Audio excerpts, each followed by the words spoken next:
বেরাদার বন্ধুগণ বাবাজি আমার শুনুন মা, হাসিম রাস্তা ধরে যেতে যেতে রাত্রি লেগে গেল। যেমন রাত্রি লেগে যাওয়া চিন্তা করছেন আল্লাহ, এই রাতের বেলাতে আমি চলবো না, এই জায়গাতে যদি কোনো বাড়ি ঘর পাই তবে একটু আরাম করে নিব, আর সকাল বেলাতে রওনা হয়ে যাব। আব্দুল মুত্তালিব হাসিম বলছে যদি এখানে বাড়ি ঘর পাই রাতটা একটু আরাম করব, সকালে আমি বেরিয়ে যাব। কিন্তু বাড়ি পাবো কোথায়? সামনে একটা বিশাল বড় বাড়ি দেখতে পাওয়া গেল। হাসিম এক পা দুই পা করে ওই বাড়ির বাইরে গিয়ে দেখছেন বাবা একটা বিশাল বড় বাড়ি, কিন্তু একটা লোক বাইরে বসে বসে রাস্তা দেখছে না। হাসিম বলছেন ভাই রে তোমার মালিককে বলো যদি একটু থাকার জায়গা দেয়, রাতটা কাটাবো, সকাল বেলাতে আমি রওনা হয়ে যাব। হাসিম গোলামটাকে বলছে ভাই একটু তোমার মালিককে বলো না যদি রাতটা একটু থাকতে দেয়, রাত কাটাবো, সকাল বেলাতে চলে যাব। তো ওই বাড়ির মালিক এত সুন্দর বানু নাজ্জারের বাড়ি, উনি খুব একজন মক্কার মানুষকে ভালোবাসতেন। যেমনই ভালোবাসতেন বাবা, ওই গোলামটাই এসে বানু নাজ্জারকে বলছেন ওগো সর্দার, ওগো আমার মালিক, একটা লোক এসেছে কোথায় থেকে, মক্কা নগর থেকে, থাকার জায়গা চাই। ওই মানুষ সর্দার বলছেন শোনো গো, ওই মক্কার মানুষেরাকে আমি জান প্রাণ থেকে ভালোবাসি, তাড়াতাড়ি করে যাও, আর যেই লোকটা মক্কা থেকে এসেছে ওই লোকটাকে আমার কাছে নিয়ে আসো। বানু নাজ্জার বলছেন যাও ওই লোকটাকে একটু আমার কাছে আনো। হযরত হাসিম চলে আসলেন। হযরত হাসিম বলছেন চাচা একটু আপনার বাড়িতে থাকার জন্য এসেছি। বলে বাবারে চিন্তা নাই, তুমি এসেছো মক্কা থেকে, আমার মনটা ভরে গেছে, তুমি থাকো, সারা রাত থাকো, সকালবেলা চলে যাও। ঠিক আছে। বাবা সারা রাত থাকলেন। সকাল যখন হইল হাসিম জিজ্ঞেস করছেন ওই বানু নাজ্জারকে, চাচা গো আপনাকে একটা কথা বলবো চাচা। মানে সারা রাত ওর বাড়ি থাকলো আর ওই লোকটাকে জিজ্ঞেস করছে, জানে না এটাই হলো বাড়ির মালিক। বলছেন চাচা গো আমি তো চলে যাব, তবে চাচা যাওয়ার আগে আপনাকে একটা কথা বলবো। চাচা বলল কি কথা? বলছেন চাচা গো আমি যেই ঘরে খাবার খাচ্ছিলাম রাত্রি 12টার সময়, আর একটা মেয়েকে দেখলাম চাচা বাড়ির বারান্দা থেকে একটা অন্য ঘরে গেল।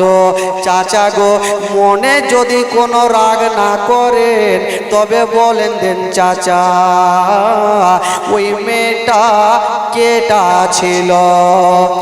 ওই বানু নাজ্জার বলছেন হাসিম তুমি যে মেয়েটার কথা বলছো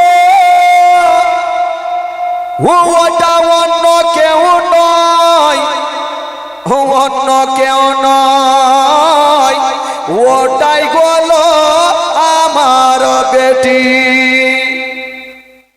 এই চিন্তাতে পড়ে গেল হাসিম, হায়রে যার মেয়ে তাকে জিজ্ঞেস করলাম, লোকটা কত খারাপ ভাববে। তো হাসিম একটু লজ্জাতে পড়ে গেলেন, জিজ্ঞেস করছেন চাচা গো ওই মেয়েটা আপনাকে একটা কথা বলবো চাচা, আমার দেখতে খুব ভালো লাগলো চাচা, মনে যদি না রাগ না করেন তবে চাচা গো আপনার মেয়ের সঙ্গে যদি আপনার বিয়ে দেন তবে আমি খুব ভালো হব। ওই লোকটা বলছেন আমি জানি বেটি আমার বড় হয়েছে, বিয়ে আমাকে দিতেই হবে, তবে বাবারে তুমি হচ্ছে কোরাইশ বংশের আওলাদ, কোরাইশ বংশের ছেলে, তোমাকে একটা কথা বলতে চাই, আমি তোমার সঙ্গে বিয়ে দিব, কিন্তু একটা আমার শর্ত আছে। ওই বানু নাজ্জার বলছে, ওগো হাসিম, আমার মেয়ে তোমার সঙ্গে বিয়ে দিব, কিন্তু একটা শর্ত আছে। বলল কি? বলছেন হাসিম, তোমার সঙ্গে বিয়ে দিব, সর্বপ্রথম যখন আমার পেটের গর্ভে সন্তান আসিবে, তখন আমার বেটিকে আমার বাড়িতে রেখে যাবে। সর্বপ্রথম বাচ্চা যেন আমার বাড়িতে হয়। এখনো প্রথা হচ্ছে, যখন বেটিরা গর্ভধারিণী হয় তখন মা বাবা আরমান করে তাদের বাড়িতে নিয়ে যায়। তো হাসিমের আব্বা বলছেন, বেটা আমি তোমার সঙ্গে বিয়ে দিব, তবে বেটা রে, বিয়ে দেওয়ার পরে যখন আমার বেটির গর্ভে সন্তান আসবে, তো সর্বপ্রথম ওই বাচ্চাটা যেন আমার বাড়িতে হয়। হাসিম বলল, ঠিক আছে চাচা, কোনো টেনশন নেই, আমি সেটাই করব। বাবা গো, ওই জায়গাতেই সকালবেলাতে হাসিমের সঙ্গে মেয়েটার বিয়ে হইল। যে মেয়েটার বিয়ে হইল সেই মেয়েটার নাম ছিল সালমা। মনে রাখেন, সালমা। বিয়ে হয়ে গেল, এবার হাসিম ব্যবসাতে গেল, ব্যবসা করার পরে এবার সালমাকে নিয়ে বাড়ি চলে আসলেন। যেমনই বাড়ি চলে আসলেন, বাবা একটু ধ্যান দেন মা, ওই সালমার সঙ্গে হাসিমের ঘর সংসার হইল। যেমনই ঘর সংসার বলো গো, ওই সালমার গর্ভে যেন বাবা সন্তান চলে আসিল। একদিন সালমা বলছেন, স্বামী গো, ও গো আমার মাথার তাজ, আপনি কি আমার আব্বা জানের কথা ভুলে গেছেন? বলল, কি কথা? বলছেন, স্বামী গো, আপনি ওয়াদা করেছিলেন আমার গর্ভে যখন সন্তান হবে তখন আমাকে আমার বাবার বাড়িতে পৌঁছা দিবে। হাসিম বলছেন, সালমা দেরি করো না, তোমার সামান পত্র গুলা তুমি বেঁধে নাও। হাসিম বলছেন, সালমা দেরি করো না, আমি তোমার আব্বার কাছে ওয়াদা করেছিলাম তোমার গর্ভে যখন সন্তান আসবে তোমার বাবার বাড়ি পৌঁছে দিব। তবে বেরাদার, হাসিম বলছেন, সালমা আমি তোমাকে নিয়ে যাব, তবে একটা কথা বলি, তোমার গর্ভে যে সন্তান এটা আমি জানবো আর তুমি জানবে, বাকি কেউ জানবে না। ওই সালমা বলছেন, স্বামী গো, ও গো আমার মাথার তাজ, আমি কথা দিলাম আমার গর্ভে সন্তান এটা আমি জানবো, বাকি কেউ জানবে না। বাবা গো, সালমার গর্ভে সন্তান, এই সন্তানকে নিয়ে কি বলে হাসিম চিন্তা করলেন, বলছেন, বেবি সালমা তোমাকে নিয়ে যাব, তোমার বাবার বাড়িতে রেখে দিয়া আমি মুলকে শাম চলে যাব। যেমনই হাসিম ওই সালমাকে নিয়ে গেলেন বাবা শ্বশুর বাড়িতে রেখে দিয়া, ওই হাসিম বলছেন, সালমা সালমা তোমাকে একটা কথা বলবো। বলছে, কি কথা? বলছেন, সালমা তুমি যদি মনে রাগ না করো, তোমাকে একটা কথা বলবো, আমাকে খুশি মনে তুমি বিদায় দাও। সালমা বলছে, স্বামী গো, ও গো আমার মাথার তাজ, আপনি কোথায় যাবেন বলুন? বলল, আমি যাব ব্যবসা করার জন্য। বিবি সাহেবা বলেছিলেন, স্বামী গো,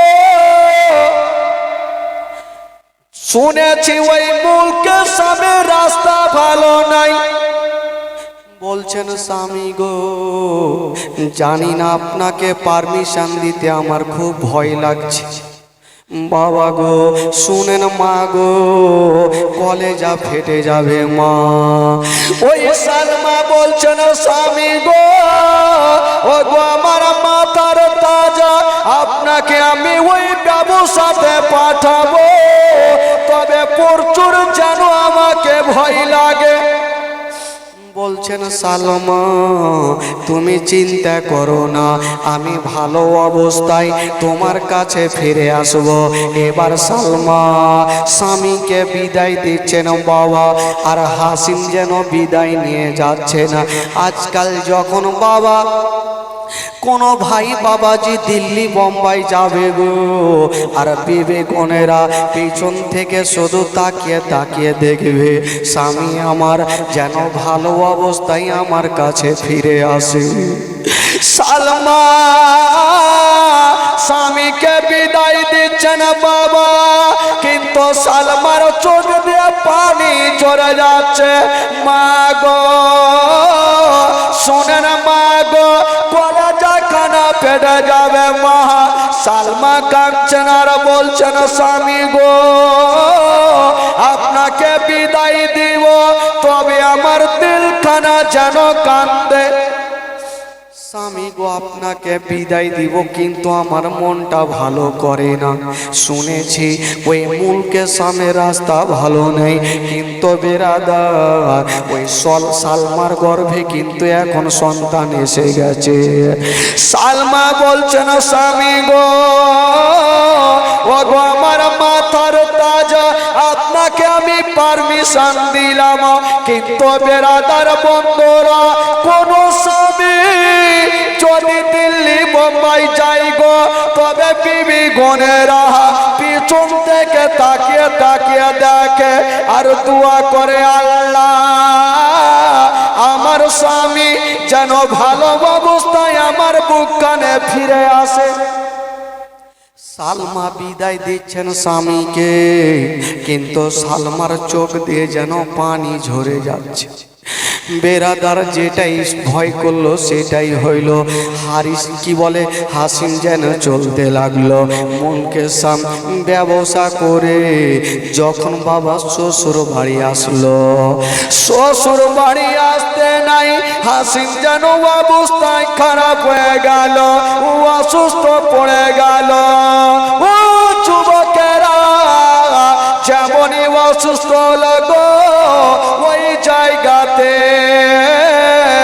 বাবারা ভাইয়েরা হাসিমের ইন্তিকাল হয়ে গেল। সকলে পড়ুন ইন্না লিল্লাহি ওয়া ইন্না ইলাইহি রাজিউন। হাসিম যখন ইন্তেকাল করলেন সালমা একাই হয়ে গেল। মা গো যার স্বামী জগতে নাই মা, তার দুনিয়াতে কিছুই নাই গো মা। হাসিম যখন ইন্তিকাল করেছেন সালমা মাটিতে পড়ে গেছেন আর চোখ দিয়ে যেন ঝরঝর করে পানি। সালমা কান্দে। সালমার বাবা বলছেন ও বেটি সালমা তুমি চোখের পানি ফেলিও না, কপালে যেটা লেখা আছে সেটা হবে রে মা, তুমি কান্দিও না। সালমা বলছেন আব্বা গো আমি জানি আব্বা আমার গর্ভে এখন সন্তান, এই সন্তান বড় হবে যদি জিজ্ঞেস করে মা আমার আব্বা জান কোথায়, সেদিন আমার মাকে আমি উত্তর দিব কেমন করে। সালমা বলছেন আব্বা গো আমার গর্ভে সন্তান, যদি এ সন্তান একদিন বড় হয় আমাকে বলবে মা গো আমার আব্বা জান কোথায়, সেদিন আমি উত্তর দিতে পারবো না।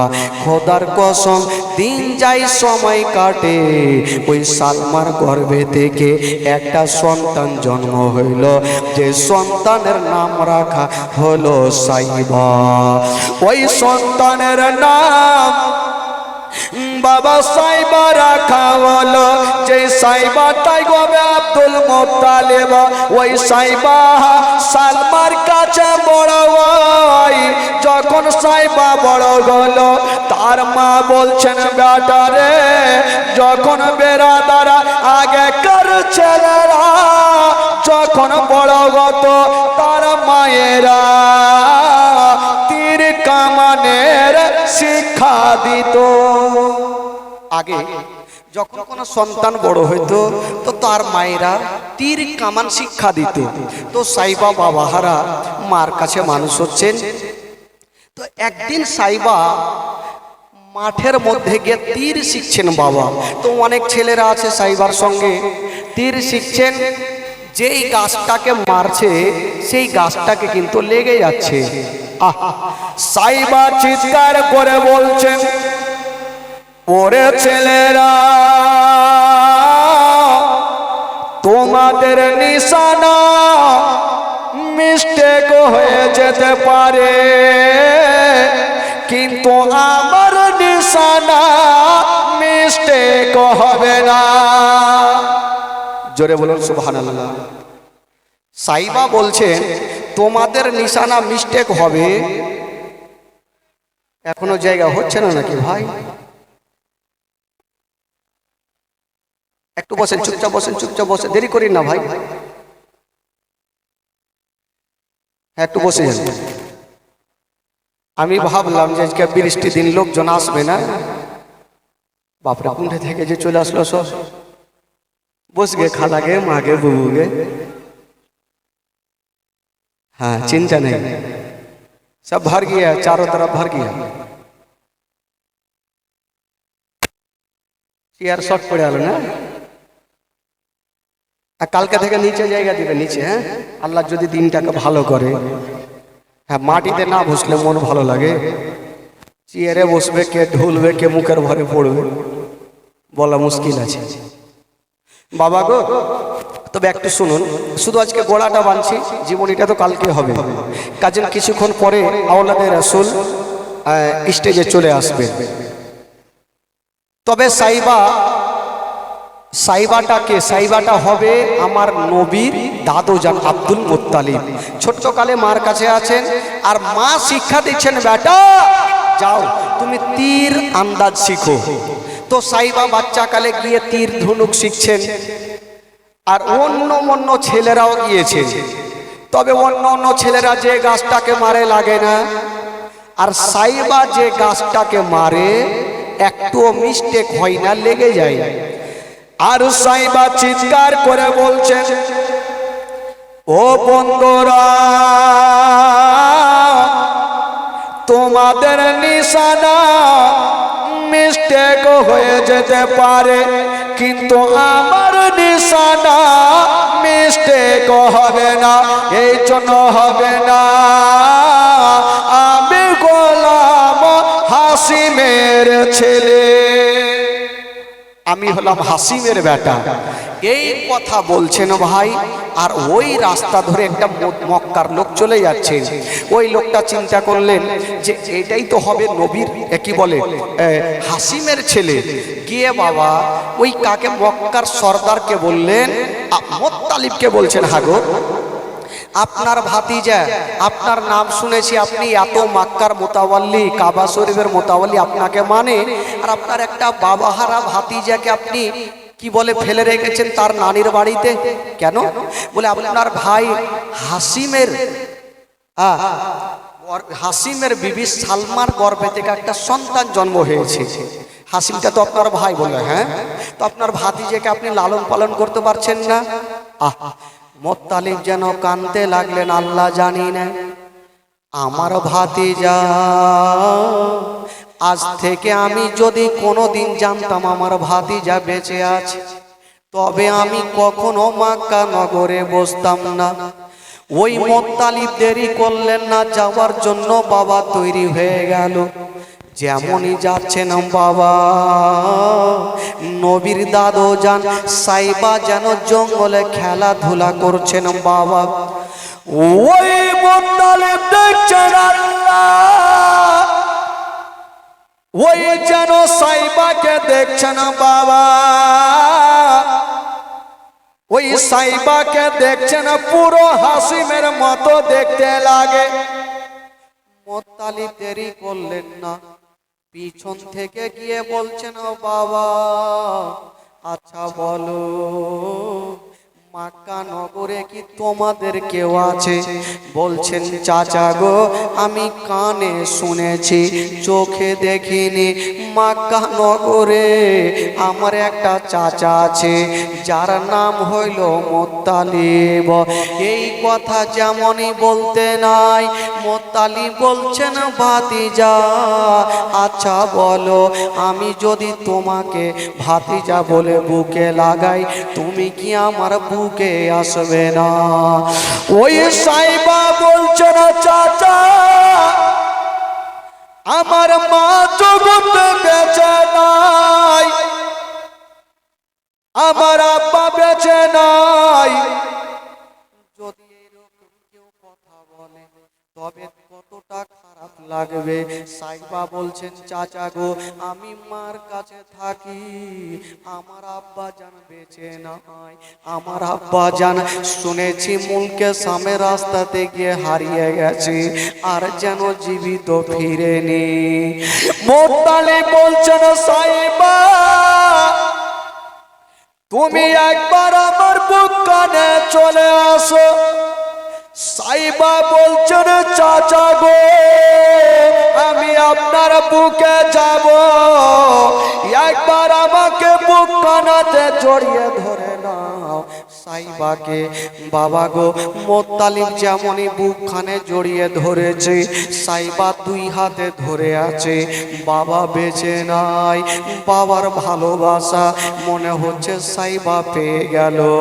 মুত্তালিব বলছেন সাইবা, আচ্ছা বলো, তুমি আমার বুকে এসে তোমার কেমন লাগছে? সাইবা কাঞ্ছার বলছেন চাচা গো, আজকে যখন আপনি আমাকে বুকে লাগিয়েছেন, মনে হচ্ছে আমি বাপের ভালোবাসাটা পেয়ে গেলাম। চাচা গো, আজকে যখন আপনি আমাকে বুকে লাগিয়েছেন, মনে হচ্ছে আমি বাপের ভালোবাসা পেয়ে গেলাম। তবে সাইবাকে মুত্তালিব বুকে লাগাইয়া বলছেন ভাতিজা, আমি তোমার অন্য কেউ নই, আমি হলাম তোমার চাচা। ওই সাইবা ছোট্ট ছেলে চাচার চোখের দিকে দেখছেন আর বলছেন চাচা গো, আমার বাবা নেই, আমি মায়ের কাছে থাকি চাচা, তবে আজকে আপনি আমাকে বুকে লাগিয়েছেন চাচা, আমার মনটা ভালো হয়ে গেছে। মুত্তালিব বলছেন সাইবা, চলো তোমাকে আমি মক্কা নগরে নিয়ে যাব। সাইবা বলছেন চাচা গো, মক্কা নগর যদি যাই, তবে চাচা একবার আমাকে মায়ের কাছে নিয়ে চলো। বাবা গো, ওই মুত্তালিব এক পা দুই পা করে সালমার সামনে হাজির হইল। সালমা যেমনি ওই মুত্তালিবকে ডাকা, বলছেন ভাইজান গো, আমার স্বামী জগৎ থেকে চলে গেছেন, বলি আপনারা আমাকে ভুলে গেছেন। মুত্তালিব কাঁদতে কাঁদতে বলছেন সালমা, আজকে আমি খবর পেয়েছি, বলে তোমার লাডলা দুলারাকে নিয়ে যাব। সালমা খুশি মনে তোমার বেটাকে বিদায় দাও। সালমা বলছেন দাদা গো, ও গো দাদা, আমার বেটা নিজের বাবার ভালোবাসা পাইনি, তবে যার বাবা নাই তার দুনিয়াতে কিছুই নাই।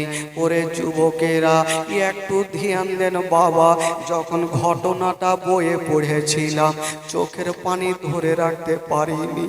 সাইবা বলছেন চাচা গো, চাচা গো আপনি এসেছেন চাচা, আজকে যদি আমার আব্বা থাকতো আমাকে বুকখানে জড়িয়ে ধরতো। মুত্তালিব বলছেন ভাতিজা, আর তুমি কাঁদিও না, আমি তোমার চাচা এখনো বেঁচে আছি, আমি যতদিন থাকব তোমাকে বুকখানায় ভরে রাখব। বাজার হইল বাপের মতো কেউ হবে না, বাবা জগতে নেই, সাইবা কাঁদছে ডুগরে ডুগরে। মুত্তালিব বলছেন সালমা তোমার বেটাকে বিদায় দাও।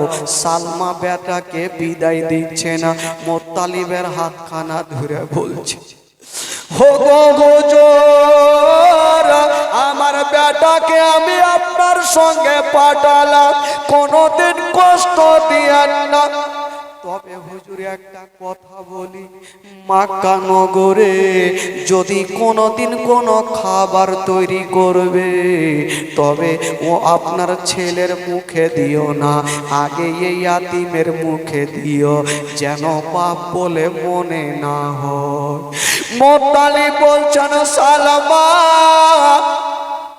তুমি দেরি করো না, আমি বাপের মতো ভালোবাসবো। এবার সাইবাকে টেনে যেন বুক কানে লাগিয়েছেন। মুত্তালিব বলছেন সাইবা বেটা বলো তুমি আমার বুক কানে লেগে গেছো, কেমন লাগছে?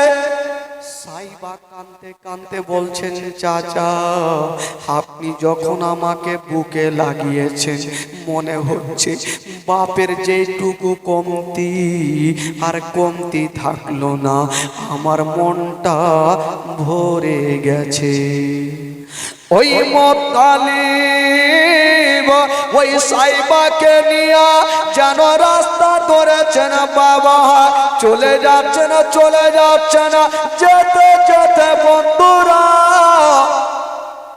সাইবাকে নিয়ে যাচ্ছেন কোথায়? মক্কা নগর।